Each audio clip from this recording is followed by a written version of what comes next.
नहमदहू व नसल्ली अला रसूलिहिल करीम अम्मा बाद फ़ौज़ु बिल्लाहि मिनश शैतानिर रजीम बिस्मिल्लाहिर रहमानिर रहीम। दोस्तों, हुस्न बयां बस इसी शौक़ में पूछी हैं हज़ारों बातें, मैं तेरा हुस्न तेरे हुस्न बयां तक देखूं।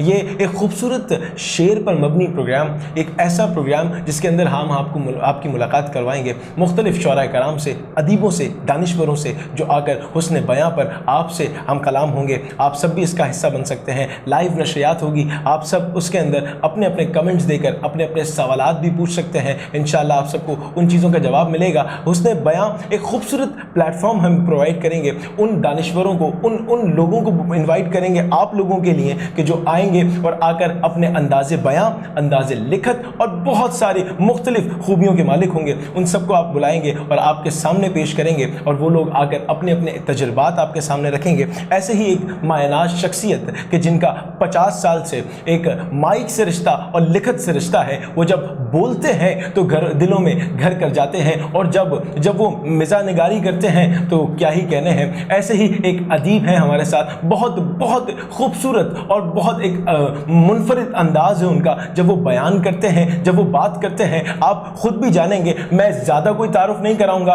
उनकी एक बहुत हसीन लिखी हुई किताब, एक खूबसूरत अमली जामा पहनी हुई किताब जिसे हैदराबाद के नाम से मशहूर है, वो पूरे पाकिस्तान में उस किताब का लोहा बोलता है। मैं बिला किसी ताख़ीर के आपकी मुलाकात कराऊंगा आज की पहली शख्सियत जो कि आगे अपने ख़यालात का इजहार करेंगे और ख़यालात के साथ साथ वो अपने हुस्न बयां को भी आपके सामने पेश करेंगे। मेरे साथ बिला किसी ताख़ीर के मौजूद हैं इशरत अली ख़ान साहब। अस्सलाम वालेकुम सर। वालेकुम अस्सलाम।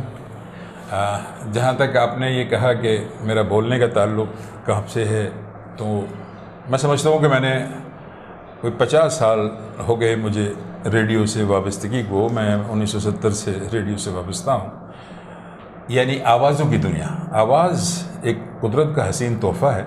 जिस तरह एक इंसान को ज़िंदगी में अल्लाह ताला की जानिब से 3 तोहफ़े वदीयत किए हुए होते हैं, मिलते हैं। एक तो ये कि उसको खूबसूरत हो, एक ये कि उसको खूब आवाज़ हो, और एक ये कि खूब जहन हो उसका। यानी इंसान की तरक्की के लिए 3 चीज़ें बहुत ज़रूरी होती हैं। अगर तीनों चीज़ें हों तो क्या कहने, लेकिन फिर भी अगर हम देखते हैं तो इंसान को या तो बस ही खूबसूरत होना चाहिए। अच्छा, खूबसूरत के अपने नंबर हैं, वो किसी जगह भी अपेयर होता है तो लोग उसके लिए वाह वाह का जुमला निकलता है। खूब आवाज़, लोग कान से सुन लेते हैं और कहते हैं वाह क्या आवाज़ है, क्या मतलब सुनने में मज़ा आ रहा है। और इसी तरीके से अगर वो ज़हीन है तो फिर तो मतलब सोने पे सुहागा हो जाता है।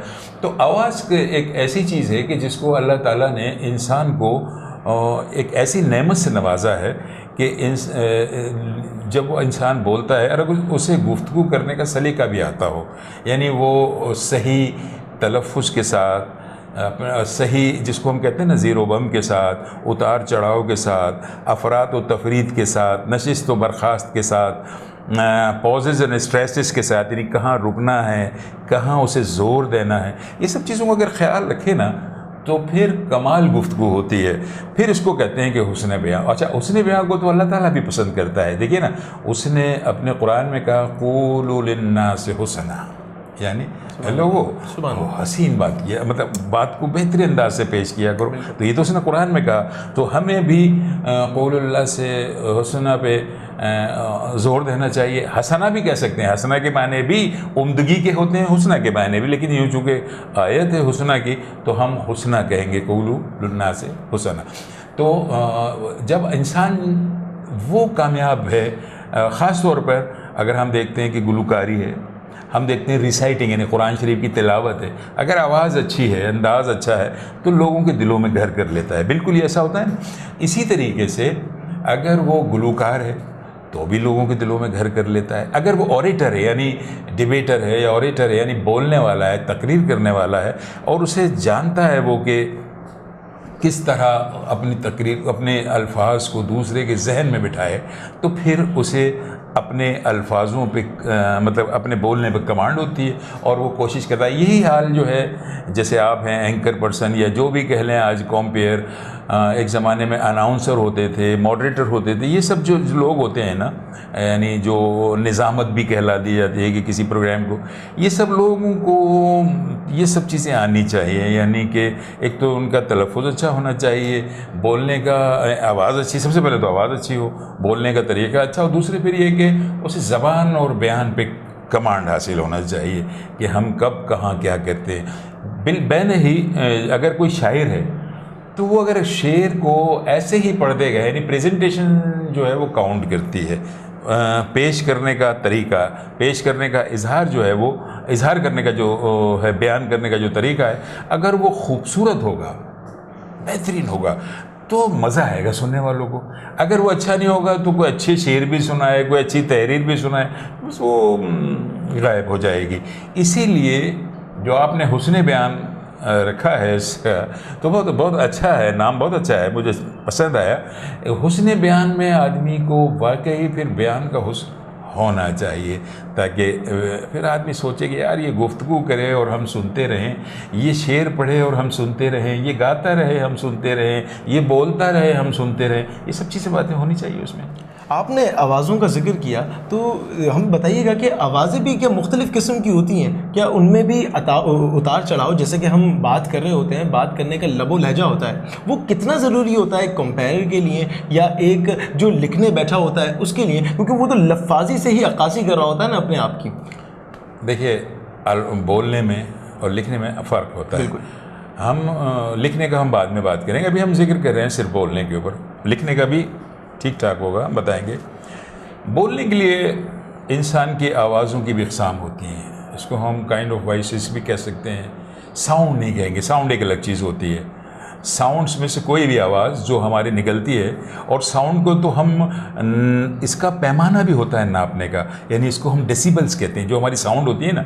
अच्छा, वो एक डेसिबल्स होती है, यानी 65 से लेके और 83 तक के दरमियान हम अच्छी तरीके से सुन सकते हैं, अदरवाइज़ 83 से होती है तो हमको बोर लगती है, और 65 से कम होती है तो भी हमें सुनने में बोर लगती है। तो उसका एक पैमाना होता है। मैं बात साउंड की कतर नहीं कर रहा हूँ, मैं बात कर रहा हूँ वॉइस की, जैसे मैं बोल रहा हूँ, वॉइसेस की भी किस्में होती हैं।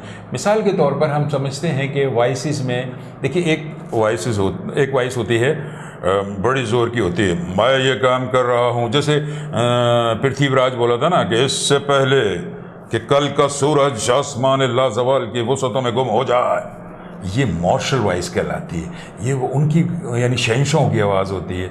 ये होती है आवाज़ जैसे होते ना, कोई कमांडर इन चीफ हो, उनकी काउंट होती है। फिर एक आवाज़ होती है सिम्फनी। आवाज़ सिम्फनी में तो बड़ी उसमें तरन्नुम होता है, सुनने के बाद बड़ा मज़ा लगता है। एक होती है हार्श, सुन के मज़ा नहीं आता। एक होती है शिरिल, चीख होती है, बहुत ज़ोर से चीख होती है, शिरिल वॉइस में ये मज़ा नहीं होता। एक वॉइस होती है हस्की, बैठी बैठी, हाँ भाई कहाँ जा रहे थे, क्या हो रहा था, ये वॉइस होती है।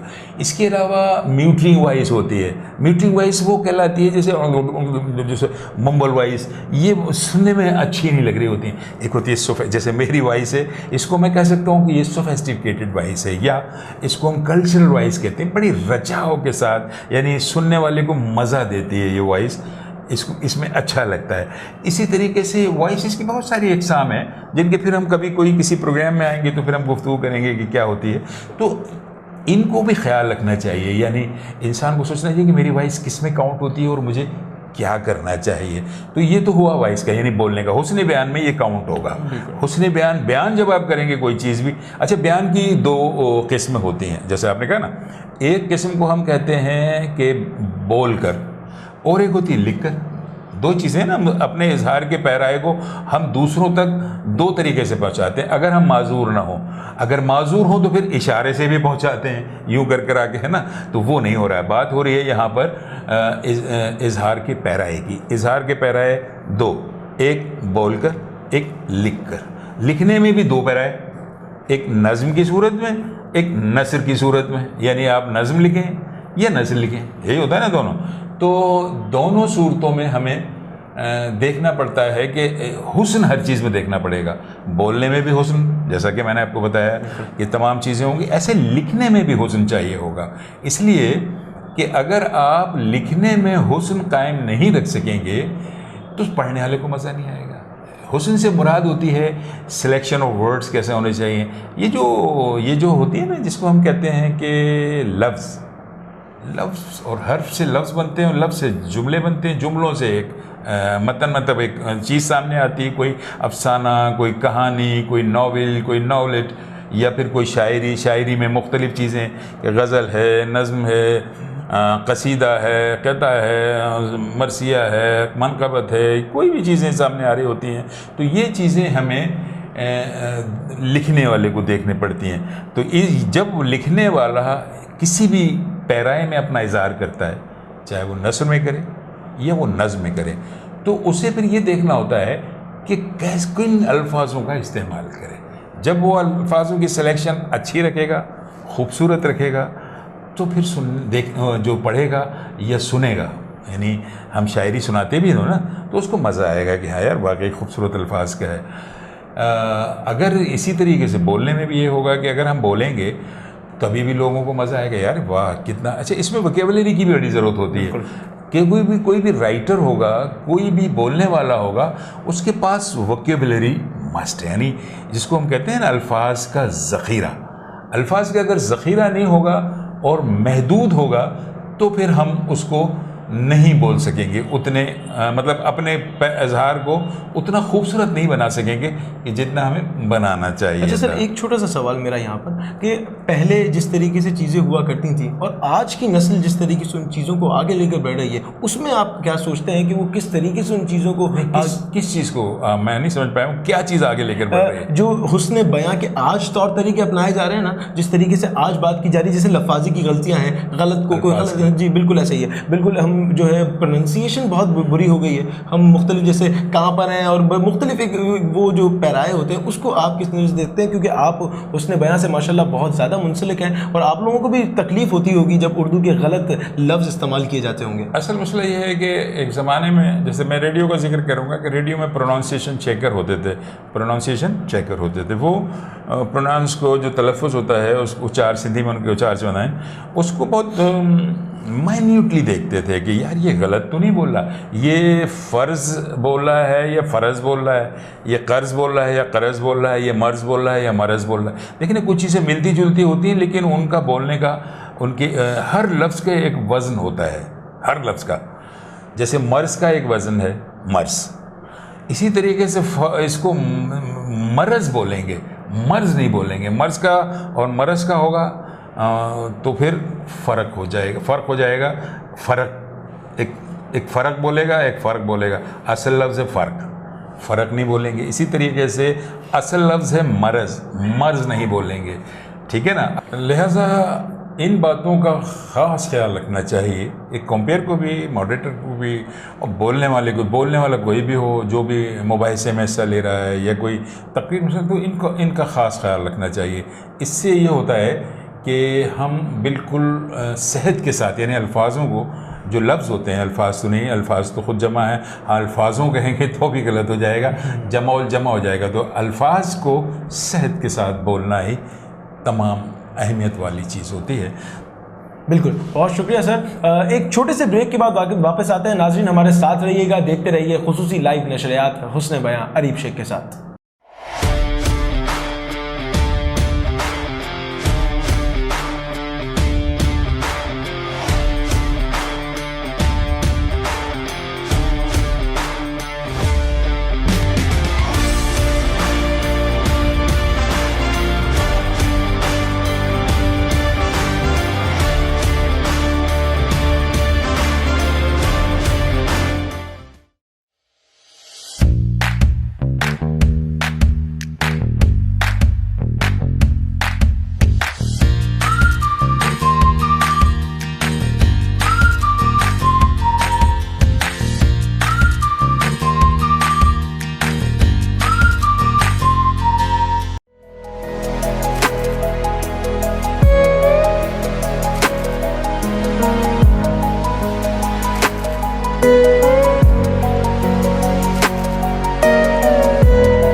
वेलकम बैक नाजरीन, आपको फिर से खुशामदीद कहते हैं। हुस्न बयां आरिफ शेख के साथ हम बात कर रहे थे इरशाद अली खान साहब से लफ्ज़ों के हवाले से, और अब बात करेंगे उनकी एक बहुत खूबसूरत किताब है हैदराबाद के नाम से, और हमारा न्यूज़ चैनल भी हैदराबाद न्यूज़ है। इरशाद साहब बताइएगा, आपकी हैदराबाद से दिलचस्पी, उनसियत किस हवाले से है? आपने इसमें इसको अमली जामा किस तरीके से पहनाया और अपनी मोहब्बत का इजहार किस तरीके से किया है इस किताब में? मेरी किताब की सूरत में आप कहना चाहते हैं? जी हाँ, असल मसला ये है कि इंसान जहाँ पैदा होता है ना, हर वो शहर जहाँ कोई पैदा होता है उसको अजीज़ तर होता है, उसे प्यारा होता है।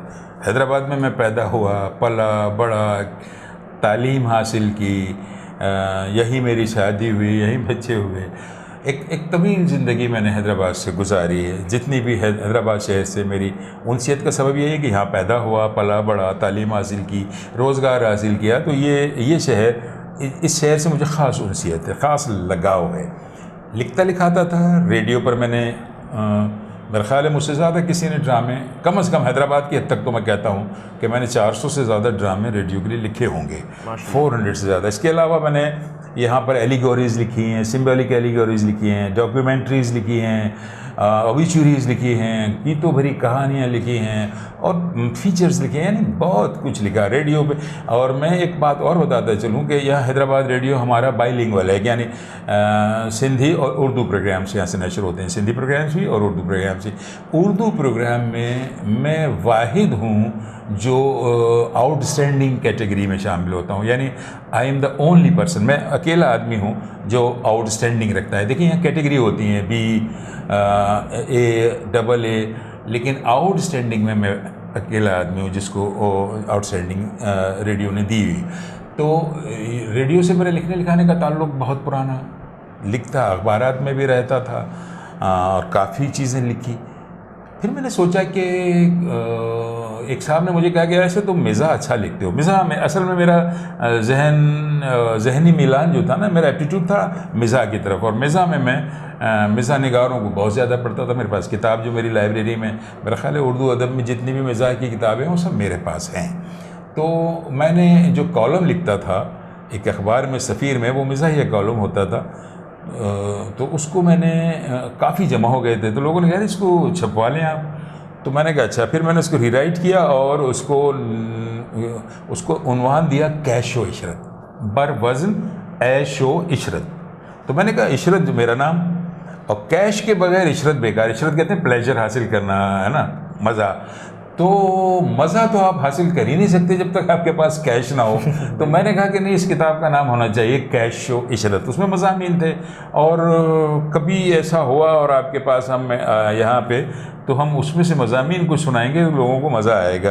तो कैशो इशरत के बाद फिर डॉक्टर इलियास इश्की और महमूद सिद्दीकी हमारे दो बुज़ुर्ग दोस्त थे, उन्होंने कहा इशरत तुम लिखना जानते हो, अच्छा खासा लिखते हो, तो फिर हैदराबाद शहर से तुम्हें इतनी मोहब्बत भी है, हर वक्त हैदराबाद की बातें करते रहते हो, हर वक्त हैदराबाद से तुम्हें अपनी मोहब्बत का सबूत देते रहते हो चीज़ों से, तो तुम हैदराबाद के बारे में क्यों नहीं लिखते? मैंने कहा ठीक है साहब, लिखेंगे। तो फिर मैंने लिख तो बहुत सी चीज़ें रहा था, वो जमा करता जाता था। 1994, 95, 96 में कभी कोई मजमून लिख के रख लिया। लेकिन मैंने 2001 में शऊरी कोशिश की, यानी अपने जहन से कि भाई मुझे लिखना चाहिए हैदराबाद पे। तो मैं कराची में काम कर रहा था अनीता गुलाम अली की एक सिंध एजुकेशन फाउंडेशन में, जो वहाँ पे मटीरियल डेवलपमेंट ऑफिसर कैसे से, तो वहाँ से मैं वापस आ गया यहाँ पर, और यहाँ पर मैंने हैदराबाद पर काम शुरू किया।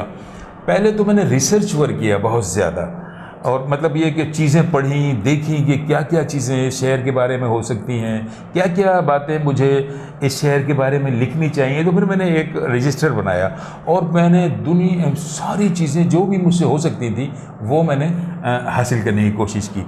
तो मैंने हैदराबाद शहर के लिए 10, 8, 9 उसके वो बनाए, क्या कहते हैं, जिसको हम कहते हैं ना बाब, कि भाई पहला बाब जो है हैदराबाद की हिस्ट्री के ऊपर होगा, दूसरा जियोग्राफी के ऊपर होगा, तीसरा उसकी कल्चरल चीज़ें जो हैं उनके बारे में होगा, चौथा एजुकेशन वगैरह के बारे में होगा, पांचवा जो है इकोनॉमी के बारे में होगा, छठा जो है वो यहाँ पे जो ये जो है हमारी एक्टिविटीज़ ये वाली होती हैं, यानी रिसाइल, अखबारात, बुक्स वगैरह, इनके बारे में होगा, और आठवां जो होगा यहाँ की शख्सियत के बारे में होगा। तो यूँ मैंने हैदराबाद के लिए एक बाब बनाए, यानी उसकी हिस्ट्री से शुरू किया। मैंने कहा भाई इसकी हिस्ट्री जो है हैदराबाद की, इसको तो मैंने उसमें कोशिश की कि हैदराबाद की हिस्ट्री को इस अंदाज से समझूँ, इस अंदाज से देखूँ कि लोगों को न सिर्फ चीज़ों के बारे में इल्म हो, बल्कि उनकी वजह तस्मिया भी बता पड़े कि भाई अगर ये चीज़ है, कोई भी चीज़ है हैदराबाद की, अगर ये गाड़ी खाता है, जो गलत हो गया है, गलतुल-आम हो के गाड़ी खाता हो गया है,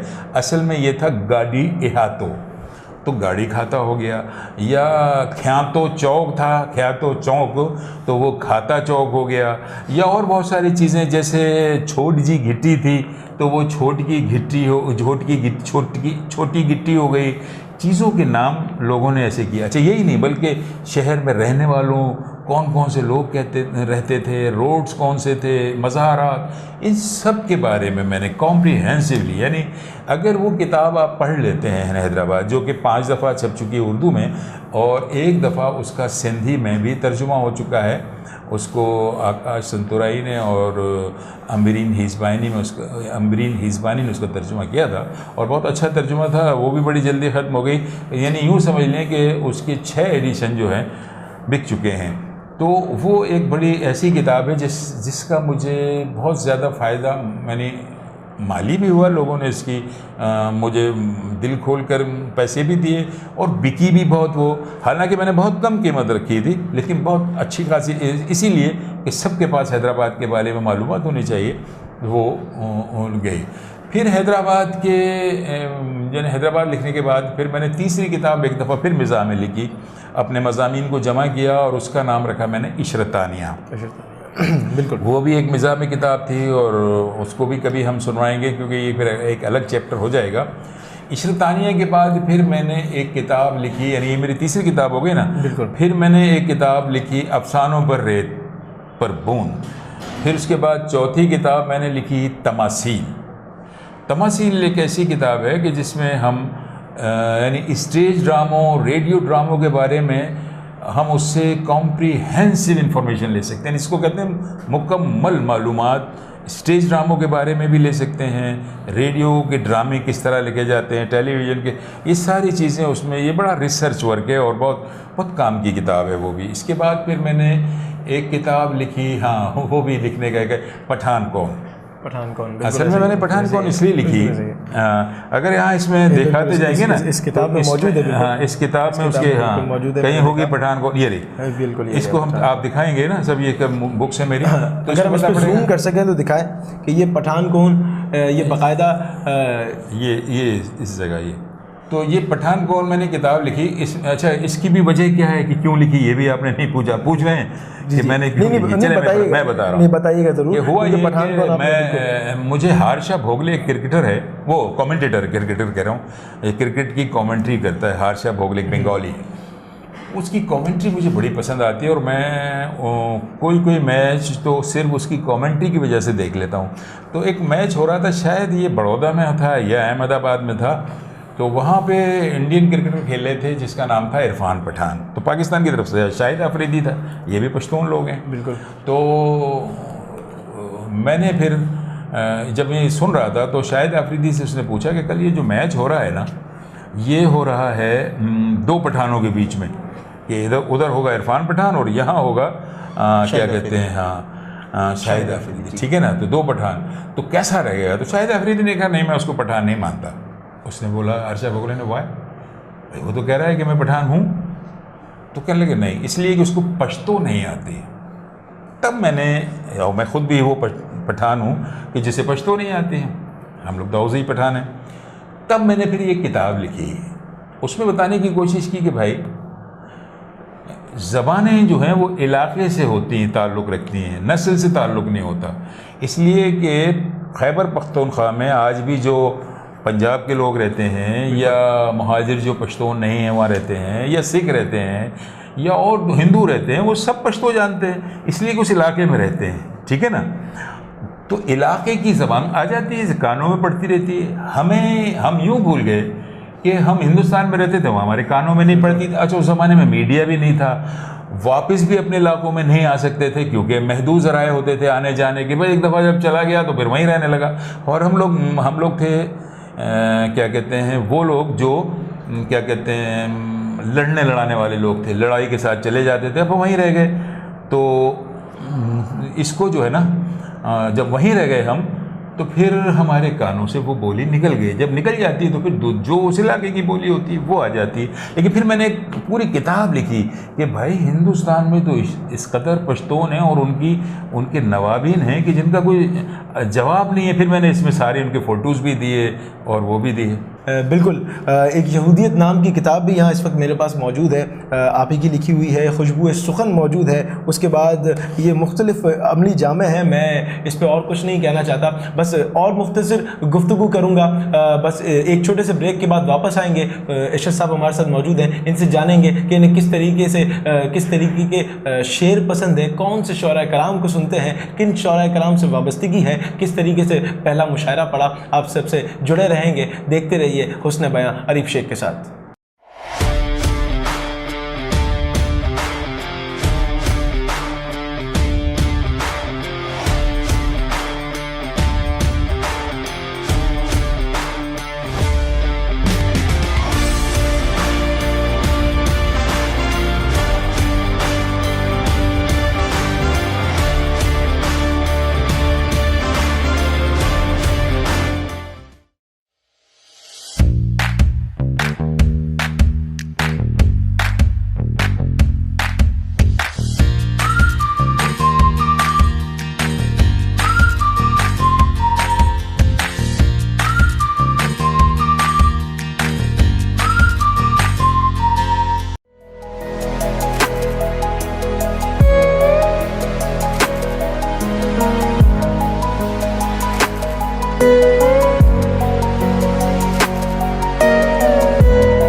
वेलकम बैक नाजरीन, आपको फिर से खुशामदीद कहते हैं हैदराबाद न्यूज़ की खुसूसी लाइव नशरियात हुस्न बयां में। और इस वक्त हम बात कर रहे थे इरशाद साहब से कि उनकी मुख्तलिफ किताबें हैं और उसमें से एक किताब मेरी नज़रों के सामने इस वक्त है खुशबू सुखन। इरशाद साहब, पूछना ये चाहूँगा कि आपने इसका नाम खुशबू सुखन क्यों रखा?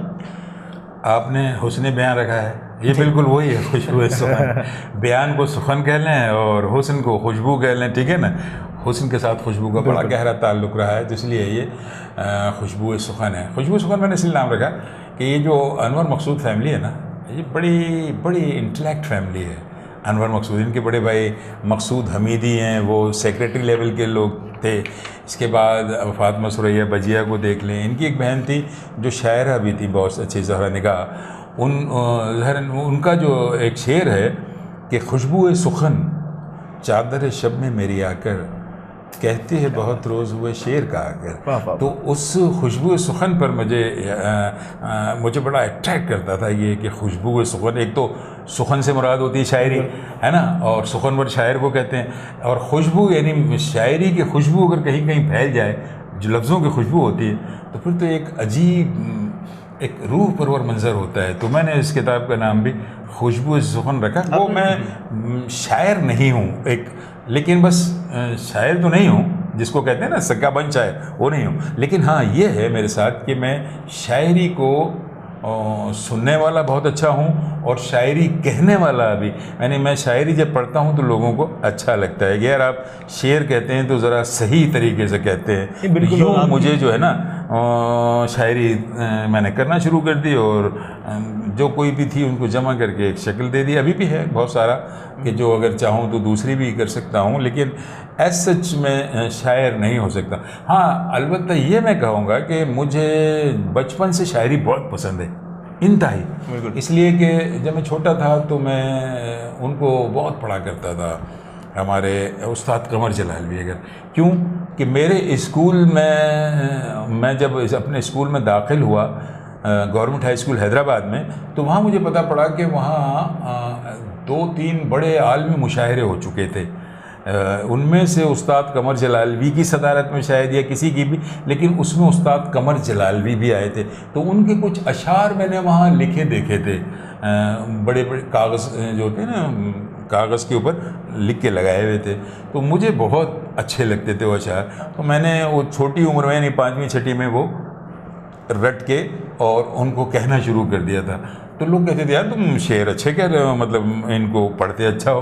तो बस एक शौक़ हो गया। जब लोग ये बकअप करना, ये अप्रिशिएट करना भी एक अच्छे मानों में शुमार होता है। मैं कहूँगा यार वाह वाह कमाल कर दिया आपने, कंपेयरिंग करते हुए। फिर आपके अंदर एक पैदा होगी उमंग कि यार मुझे करना चाहिए, देखो ये तो तारीफ़ कर रहे हैं। तो ये हमें, जहाँ हम तनकीद करते हैं ना कि भाई हमें तारीफ़ भी करने में ज़रा भी देर नहीं दिखानी चाहिए, इसलिए कि फिर उसके अंदर एक उमंग पैदा होती है, आगे बढ़ने का जज्बा, जोश पैदा होता है कि यार मेरी तो तारीफ़ की है। अगर किसी को डिस्करेज करते नहीं नहीं तुमने तो बहुत बुरा किया, ये वो बेचारा फिर बैठ जाता है दब के नहीं। तो ये तो मैं उस असतज़ा से, वालिदैन से, और वो जो लोग भी इस पोजीशन में होते हैं कि किसी को कुछ बता सके, उनसे कहूँगा कि अपने जो छोटे होते हैं उनकी अप्रिशिएट करना, उनकी बातों को, उनको अच्छे अल्फाज देना, ये भी बड़ी बात होती है कि उनको बकअप करना, हाँ भाई हेलो या वाह वाह कमाल कर दिया, ये चीज़ें भी ज़रूरी होती हैं। तो हमारे असतज़ा ने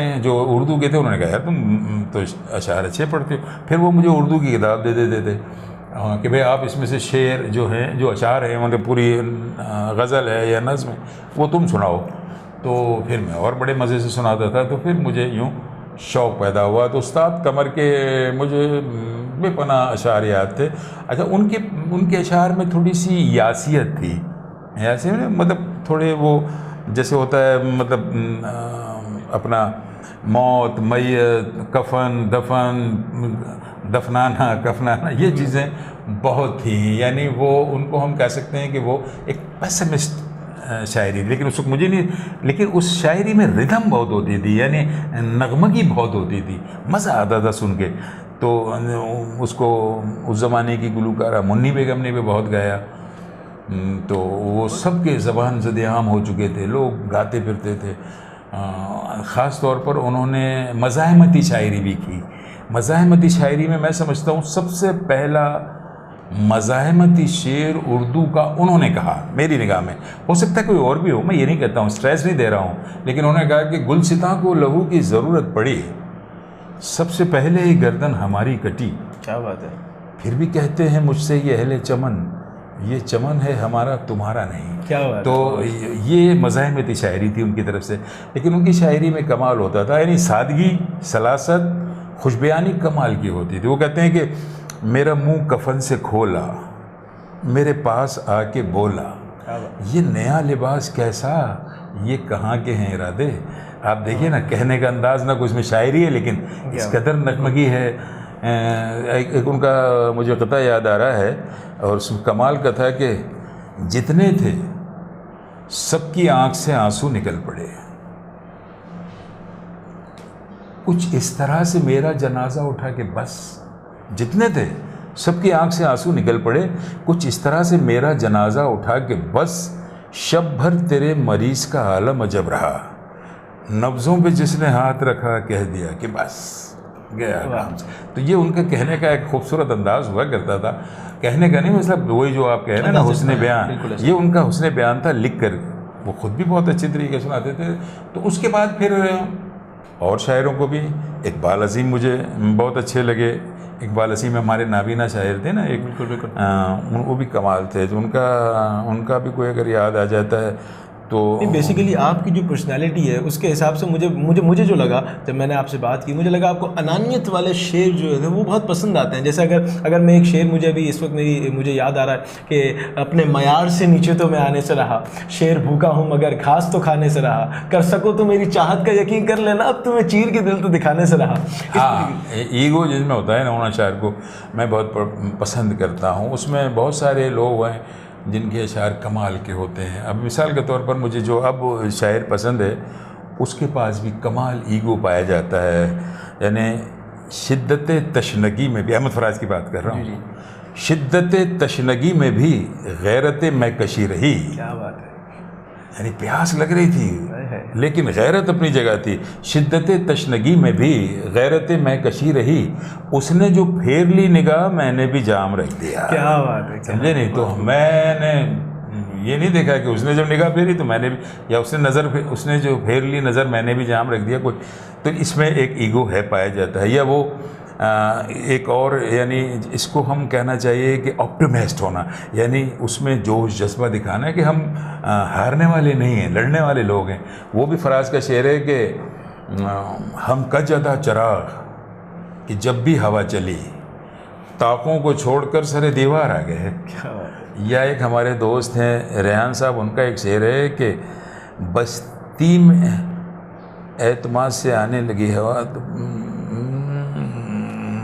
सर एक छोटा सा ये बात भी बताइएगा, हमारे जो नौजवान नस्ल देख रही है उनको बताइएगा शेर के अंदर पॉजेस देना कितना ज़रूरी है, क्योंकि बहुत सारे ऐसे होते हैं शेर का सारा वज़न ख़राब हो जाता है उस चीज़ से। हाँ, शेर में पॉजेस स्ट्रेसेस का ख्याल रखना बहुत ज़रूरी है, वरना जो है उसके माने ही तब्दील हो जाते हैं।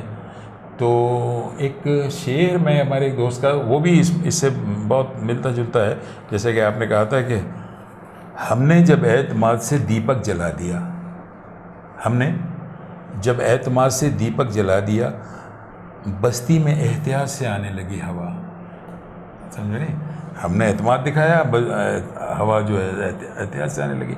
इस किस्म की चीज़ें जो कहते हैं ना, तो वो मुझे अच्छे लगते हैं। वो शायर की जो एक पैगाम देते हैं कि हम कोई चीज़ें, ऐसी बात नहीं कि हम किसी के, या उनका था कि आजकल के हालात पर हैदराबादी के शायरों की जिक्र कर रहा हूँ मैं सारे। जी, समझे नहीं? अहमद फराज के अलावा और उनके अलावा। और मैं इस पर गुफ्तगू ज़रूर करना चाहूँगा। ये यहूदियत, फितना, फसादियत, ये इसके बारे में बताइएगा कि ये आपने किताब लिखी। ये यहूदियत, फितना, फसाद, फस्तायत, बिल्कुल तीनों चीज़ें हैं। फसाद भी फैलाते हैं वो लोग, फितना भी हैं और फस्तायत भी उनके पास है। ये 91 में मैंने एक आर्टिकल लिखा था, उनकी एक किताब थी प्रोटोकॉल, उसके ऊपर था। अच्छा, उस ज़माने में ये एडल्ट्स वाली किताब जो है इनकी, ये भी नहीं मिलती थी और ये भी नहीं मिलती थी, प्रोटोकॉल भी।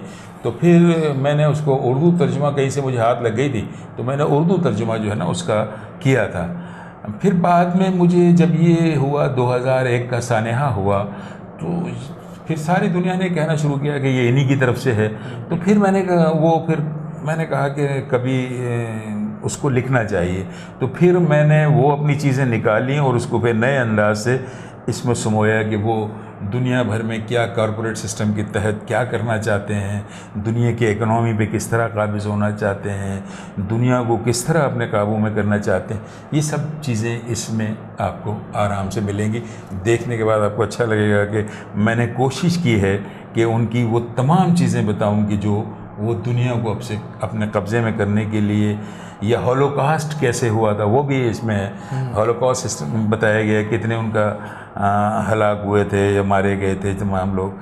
अच्छा, ये जो किताब आप देख रहे हैं ना, सुखनवरान हैदराबाद, ये हैदराबाद के शायरों के बारे में है। अच्छा। हैदराबाद के शायर वो जिन्होंने कहा कि मुझसे कि भाई हम हैदराबाद के शायर हैं, हम हैदराबाद से बिलोंग करते हैं, ठीक है ना, तो हमें शायर समझा जाए। अब उनकी शायरी कैसी भी है, लेकिन मैंने उन सबको, यहाँ पे कोई 300 के करीब शायर हैं, इन दोनों एल्बम्स में उनको, अच्छा उनकी इसके साथ किया ये है मैंने कि मैंने इसको उनकी थोड़ी सी उनका फ़ोटो अगर मिल गया, ताकि कभी आइंदा कभी कोई काम करे तो उसके सामने हो कि कौन साहब हैं ये, उनकी थोड़ी सी बायोग्राफी ले ली कि कहाँ पैदा हुए, क्या, जिस हद तक भी मुझे मालूम हो सका, और उनका थोड़ा नमूना कलाम ले लिया। यानी ये शायर देख रहे हैं ना अभी, उनके फ़ोटोज़ भी ले लिए, उनका नमूना कलाम भी ले लिया, उनकी बायोग्राफी भी ले ली। इस तरीके से ये जब कभी कोई आइंदा कोई काम करेगा उसके सामने होंगी ये चीज़ें कि भाई ये फ़लाँ लोग थे और हैदराबाद में ये शायर पाए जाते। तो ये हमने अपनी कोशिशें की, और इन कोशिशों को मतलब और कोई किताबें रह गई हैं अभी? नहीं, बस ये मेरे पास तो अभी 4 अवेलेबल हैं। पास में किताबें हैं, बिल्कुल आप तोहफा लेकर आए हैं हमारे लिए, आपके लिए है तोहफा। लेकिन हाँ, बहुत सारी बुक्स हैं। बिल्कुल है।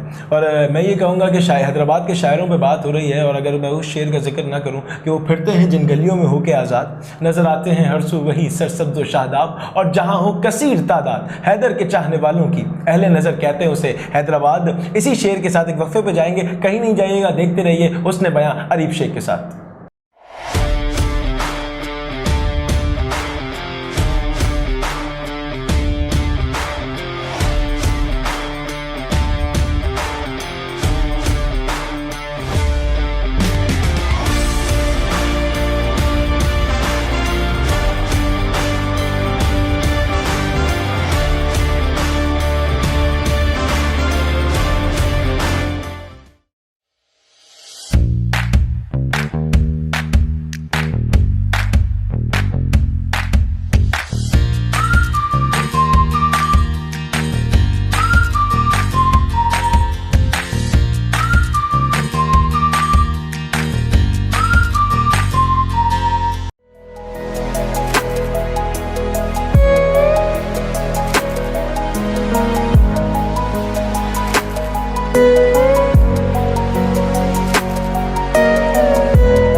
वेलकम बैक नाजरीन, आपको फिर से खुशामदीद कहते हैं हैदराबाद न्यूज़ की खुसूसी लाइव नशरियात हुस्न बयां अरीफ शेख के साथ में। और मैं आपको बताता चलूँ कि हम बात कर रहे थे इशरत अली ख़ान साहब से, और बहुत खूबसूरत अमली जामा पहनाया उन्होंने, सारे सवालात का बहुत खूबसूरत तरीके से लोगों को जवाब भी दिया है। मैं चाहूँगा सर आप कोई पैगाम देना चाहें आजकल की नई नस्ल को कि वो किस तरीके से लिखते हुए उन चीज़ों पर काम करे, बोलते हुए उन चीज़ों का ख्याल रखे कि किस तरीके से उसको कहाँ पॉजेज़ लेने, किस तरीके से कहाँ किस चीज़ को कनेक्ट करना है, इस बारे में ज़रा आप एक पैगाम दे दें, तो उसके बाद हम इंशाल्लाह और तफसीली गुफ्तगू करेंगे। जी देखिए, हमने जब ये कहा कि हमें बोलने के लिए क्या चीज़ ज़रूरी है, तो मेरा ख्याल है हम उसमें पहली हमारा जो सेगमेंट था उसमें हम चले गए थे कि क्या क्या चीज़ों का।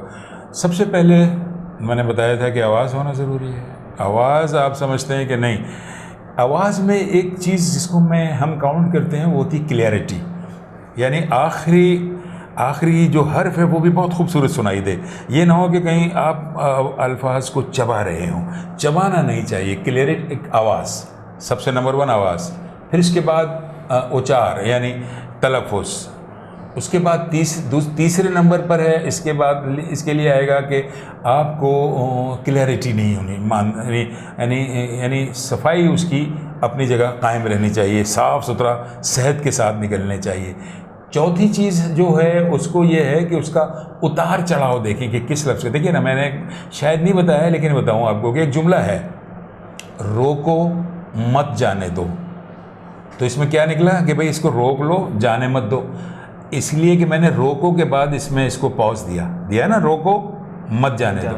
अगर पॉज गलत जगह पे दे दूं मैं, रोको मत जाने दो, दूसरी बात हो जाएगी। बिल्कुल ऐसे ही। पॉज गलत दे दिया मैंने, रोको पे दिया था तो बात दूसरी हो गई थी, रोको मत पे दिया तो बात दूसरी हो गई ना बात। इसीलिए हमें पॉजेस का बहुत ज़्यादा ख्याल रखना पड़ता है। ऐसी स्ट्रेसेस का भी ख्याल रखना पड़ता है। स्ट्रेस कहते हैं ज़ोर देने को।